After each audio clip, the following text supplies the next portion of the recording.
Hello world, it's Suraj and HashGraph. I've had so many requests for this video. And what I'm going to do in this video is explain what HashGraph is, how it works, where it's from, how it differs from a blockchain. And we're going to, at the end, go over the demo code that you're seeing behind me right now, which is a visualization of the HashGraph data structure. Okay, so that's the demo that we're going to view today. You can see the code for this in the video description, and I'll go over a bit of it at the very end. But to start off, let's quote none other than the CEO of HashGraph, as he says, HashGraph is an alternative to blockchain, a first-generation tech with severe constraints in terms of speed, fairness, cost, and security. He's talking about the blockchain right here. A fundamental bottleneck has been the performance of the blockchain. How many applications are there that can run on a database that can do just 5 transactions a second? Not many. So that was his critique of the blockchain, and he was saying that HashGraph is better in all of these features in terms of speed and fairness, cost, and security. But is he correct? Well, let's find out ourselves. I'm going to try to be as non-biased as I can be in this video because you know what, I just can't even do that. I'm going to be biased. I think it's a cool technology for sure, but I'm skeptical. I'm just going to say I'm skeptical right at the start. But let's just go into this and let's talk about it here, right? So they've got this cool little picture, HashGraph versus blockchain. It is a data structure, right? It is just like the blockchain in that a HashGraph is a data structure with an associated distributed consensus algorithm, right? So what is that consensus algorithm? We have to ask ourselves when it comes to any kind of blockchain. Is it proof of work? Is it proof of stake? No, in this case, it's neither. It's a proprietary, not a proprietary, but a patented algorithm, okay? And it uses 2 techniques. The first is called gossip about gossip, and the second is called virtual voting. I'll go into both after this.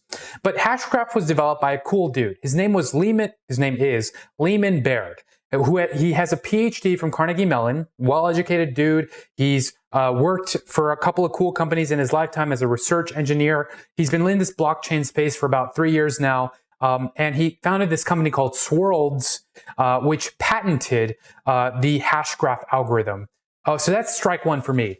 You don't just patent software in this open source space, right? That goes against the whole open source protocol thing. But look, it's cool. He's a kind guy. Here's another thing.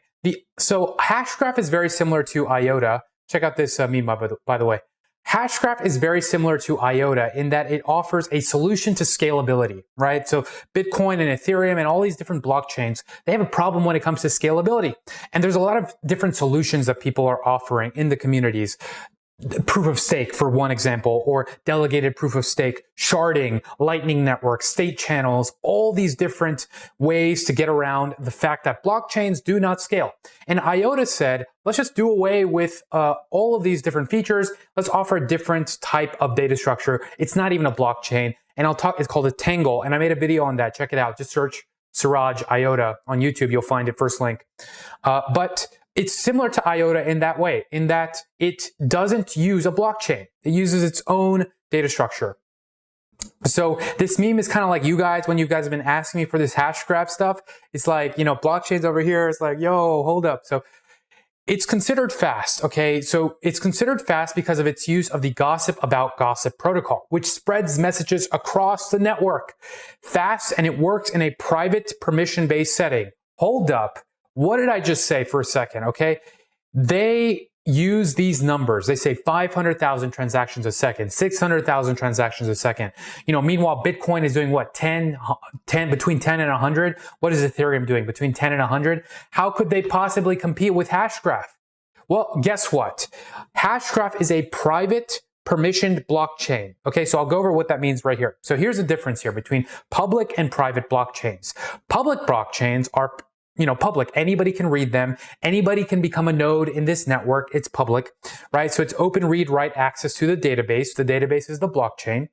Private ones are permissioned read or write access to the database. That means that all of the nodes in a private blockchain are permissioned beforehand. That means their identity is known, right? So you have to trust the nodes. All the nodes are already trusted.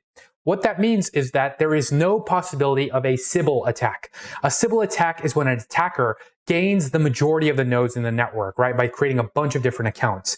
And once this attacker has the majority of the network, they can approve their own transactions, right? And that causes the double spending problem. And Bitcoin solved this by implementing what's called the proof of work algorithm. So all the people in the network, the miners, they have to solve these random mathematical problems. And then in order to have more than 51% of the network, a bad actor has to have more computing power than the majority of the network, which nobody does because it's so vast.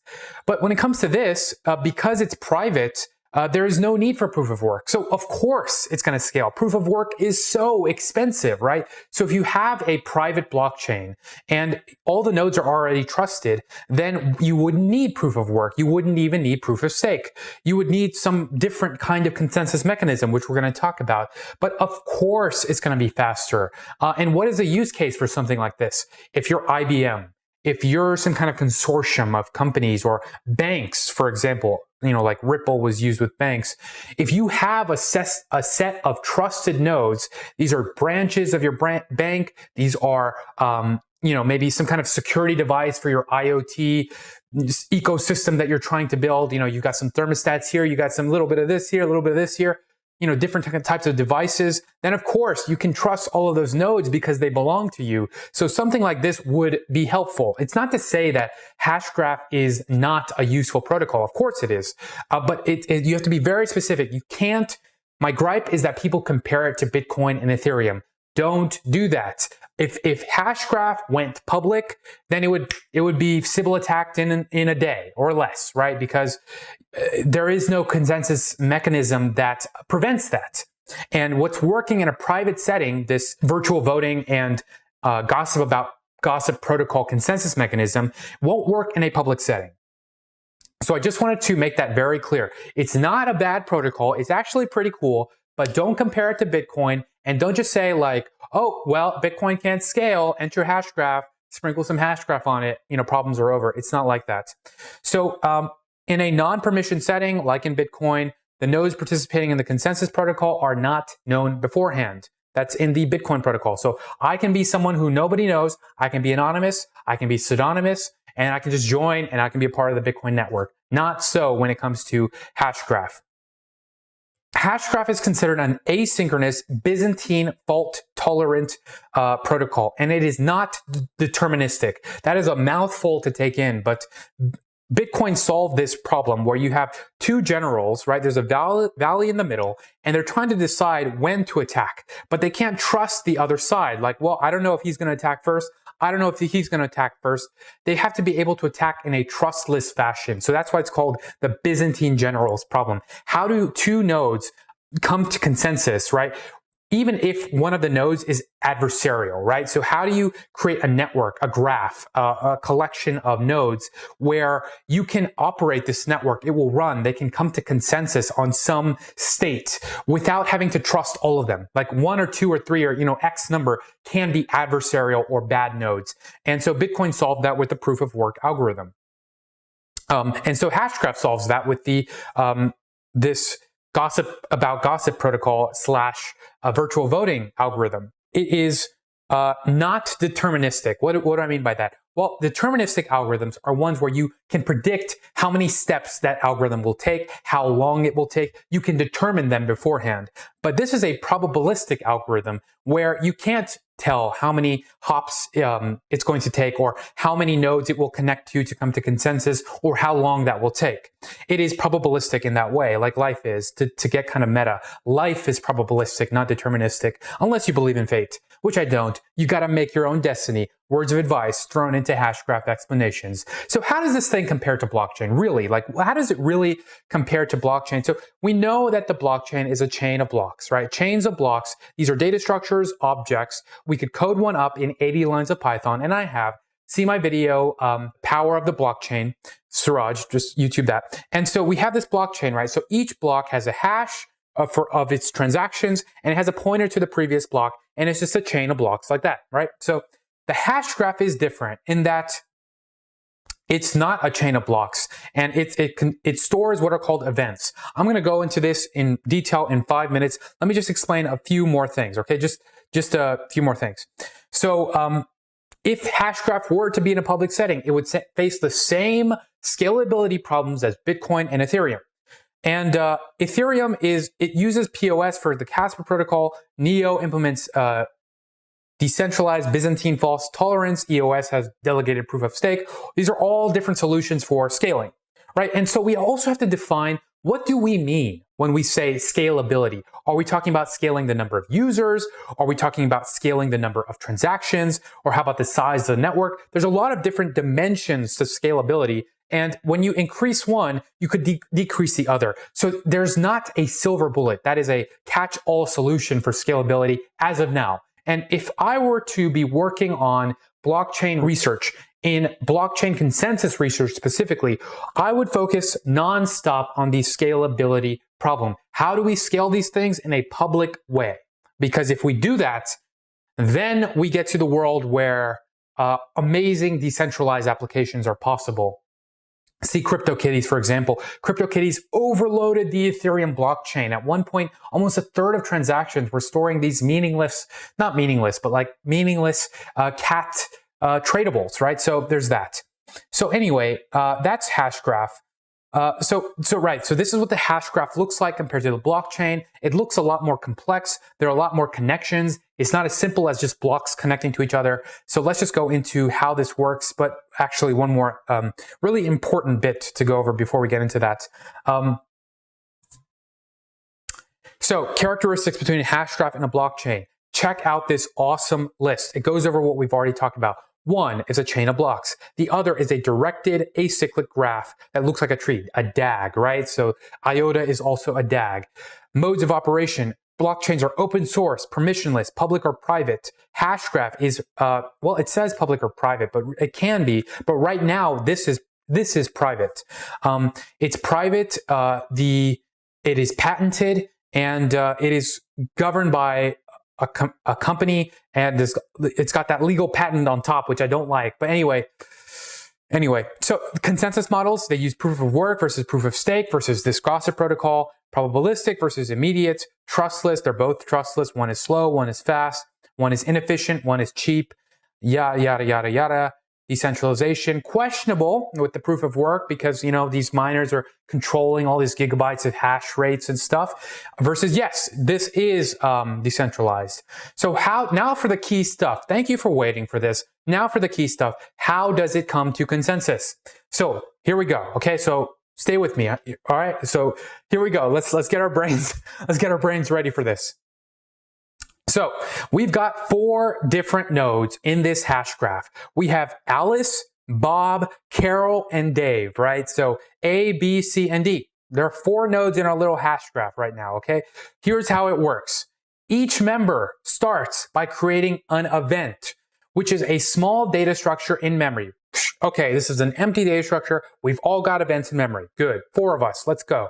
Okay, so now what's going to happen is the community is going to run what's called a gossip protocol. This has been around in computer science for a while, but basically if you have a network of nodes, how do they talk to each other? How do they gossip? Oh, this person did this, or this node did this. Oh, and then the other node's like, well, this node did this. And then, you know, it's like if you have a circle of people and you have a secret and you tell it to the next person and they tell it and they tell it, that's gossip in this case, right? So it just means messages being passed between nodes in a network, right? So here's what happens first. All of this is random. Remember, it's probabilistic, not deterministic.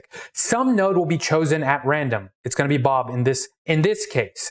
Bob will choose to call Dave. Okay, so what that means is Bob is going to send to Dave in a message, gossip, all the events that he knew that Dave did not know yet. So this could be a single transaction that Bob has made. Okay, so let's just say a single transaction. He's sending it to Dave.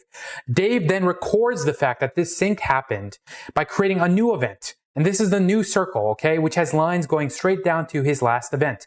So watch my mouse here. So Bob now has a connection between himself and Dave, and from that down to Dave, right? So there are 2 connections here. There's 1, 2, and then 1, and then Bob back to himself. So both Dave and Bob now have 2 connections on both of their, in both of their histories, right? So now this new event that Bob has just sent to Dave is called an event. So it's kind of like a block, and that it stores some transactions. This could be one transaction, it could be several transactions, and they all point back to its two parents, right? So in a tree, each leaf has two parent nodes. In this case for this event that Bob passed to Dave, those two parents will be Bob and Dave respectively. Okay, so that was that. Now, okay, so we had the first event happen. Then Dave is going to send Bob all his events. Remember, this is just random. He could have sent it to Carol, whatever, Alice, but he then sends Bob all the events, including the new one he just created. So maybe Bob made a transaction. He gives it to Dave. Dave then made another transaction. He gives it to Bob, and so etc., right? And now they're passing all of these transactions, this history of transactions, to each other in the form of events. Bob then randomly chooses Alice and sends over all 4 events he knows about to Alice, right? So let's say there are 4 transactions. It could be more than that. But now Alice has that ledger. Okay, so this just keeps continuing forever and ever and ever. Not forever and ever, but yes, forever, as long as the network is operational, to all the nodes just randomly. And it creates this directed acyclic graph, or hash graph. Okay, and because all of these events contain hashes, it's called a hash graph. And each event contains the hashes of the events below it and is digitally signed by its creator, similar to how blocks point back to previous blocks in the network. And it's useful to define a round created for each event. So this part was like us talking about how the gossip protocol works, right? So how are these nodes gossiping? Now comes the virtual voting, right? So now what happens is all of these transactions are split up into events. So in this case, let's say 1, 2, 3, 4 different events. And once we have these events, it's just a way of organizing all of these transactions. We're going to create what are called witnesses, and witnesses will vote on the validity of transactions. So the first event for a single node will be called its witness. So for Alice, that will be A1 in the first event, A2 in the second, A3, and then A4. There's not an A4, right? So a node doesn't necessarily have to have a witness in a single round. And then once we have all those witnesses, we have to determine if it is a famous witness. And in this case, a famous witness is one that is used multiple times, right? So how many times? And once we have a famous witness, they can have an election in which each of those witnesses will vote on whether or not a certain witness is famous, right? So this is their voting mechanism between each of them. Is this witness famous? Is it not? How often has it been used? And what that means is, how often is this transaction been passed, between different nodes? And if it's valid, it's been passed quite a lot, right? Because it's been voted on quite a lot. So the longer the longer some transaction is maintained in this hash graph, the more trusted it can be, because it's past both this virtual voting and this gossip protocol. Okay, so that's how it's used at a very high level. There are more details here, but I'll link to those in the video description. So who's using this thing? Well, I found one cool partnership with VMS Software. So VMS Software has a bunch of different clients for mission critical systems, stock exchanges, international banks, global retail chains, and HashGraph has partnered with them to allow them to give their customers the ability to securely implement and operate the next generation in distributed applications. So that is a cool application, right? This is a private company. They have their own private nodes, and they want a way for their nodes to be able to talk to each other in the fastest way possible and maintain a ledger. Oh, perfect use case for a private blockchain. Now, Hadera HashGraph is in the works, right? So I am very skeptical because it's not done yet, right? So I'm not going to say, oh, this is amazing, magical. But Hadera is the public version of the HashGraph protocol, right? So it is them saying, let's make a public blockchain using our technology that I just explained how it works to you, right? But then, wait a second. The consensus mechanism we just talked about wouldn't work in a public case because all of the nodes can't be trusted, right? These are random, anonymous, sometimes pseudonymous nodes. Well, they are going to implement what's called it's essentially called delegated proof of stake. They're not calling it that, but it is delegated proof of stake in that they have a special council. This is a council of different organizations which will vote on the validity of transactions. So it's not completely decentralized. It's not completely centralized. It's somewhere in the middle. So I actually think delegated proof of stake is a pretty good idea, and I'd like to see more blockchains use it. But anyway, they have some very ambitious aims for this Hadera platform, where they want to offer smart contracts, micro storage, so decentralized storage, and their own cryptocurrency for allowing for microtransactions. So that's in the works. So a lot of the problems I talk about, they're working on. We'll see if it works out. But I do think that it's cool that their founders are very nice in general, nice people. The founders of IOTA are not. They tend to diss people on Twitter and diss their competitors. And generally in this day and age, if you are putting your competitors down, you will not win, because it's a very tight-knit ecosystem, and you want to bring people up and not put people down. And so I think that the founding team for HashGraph, they are good people and they never put people down. So that is one thing that I like, and I do think is a good thing. But anyway, let's look at this demo, right? So I found this really cool Python demo of it, right? So they haven't released their code, but it is on GitHub. It's just that it has a patented license, so you have to talk to them if you want to use it in some way. So that's the only caveat to think about. But let's go over some of this code here. So it's called Swirled, and it's in Python, and we can see what a node looks like here. But all of the instructions are in the GitHub README. And in the video description. But right here, we can see what a node looks like. Well, it's got a head, it's got a round, consensus, votes, witnesses. These are all features that I talked about, right? So it has attributes for all of these things. You can create a new event. Is this event valid? Let me add an event. And look at this, just comes out to under 345 lines of code. I think this is the best code to look at if you want to get a really technical understanding of this code base. But I think the most important bit here is this, let me see, is this algorithm right here, find order. What is the order of transactions, right? So that's what all of these consensus mechanisms, these blockchains, DAGs, these ledgers, they all come down to. What is the order of transactions? Can we agree on the order of transactions? And if they can come to an order, great, then they know that the network is going to maintain itself, that they can secure it, that it is trustless indeed. So that's it for the code. Definitely check it out, and I hope you found this video useful. Please subscribe for more programming videos, and for now, I've got to do some research, so thanks for watching.